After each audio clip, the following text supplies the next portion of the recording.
Ja esi viesmīlības nozares pārstāvis un vēlies saimniekot videi draudzīgi un ilgspējīgi, nāc pievienojies Zaļās atslēgas programmai. Zaļā atslēga ir starptautiska viesmīlības turisma nozares ekosertifikācijas programma. Šobrīd pasaulē ir vairāk kā 60 valstis un gandrīz 5000 uzņēmumu, kuri ieviesuši šo certifikācijas programmu. Un Latvija ir viena no tām.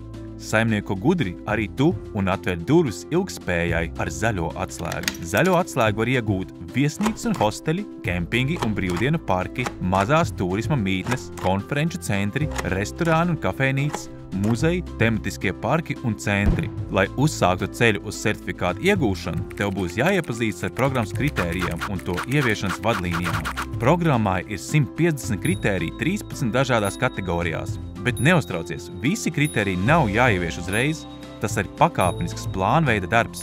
Pirmajā dalības gadā jāievieš obligātie kritēriji, pēc tam ieviesto kritēriju skaits katru gadu jāpalielina. Taupi gudri, saimnieko zaļi. Pētījumi rāda, ka ekosertifikācija sniegs būtiskas iespējas ietaupīt resursus, iegūstot atkritumus, ūdens patēriņa un CO2 izmešu samazinājumu. Vēlies pievienoties Zaļās atslēgas programmai? Aizpildi pieteikumu anketu, nosūti to mums un tiekamies klātienē. Vairāk informācijas www.zaļaatslēga.lv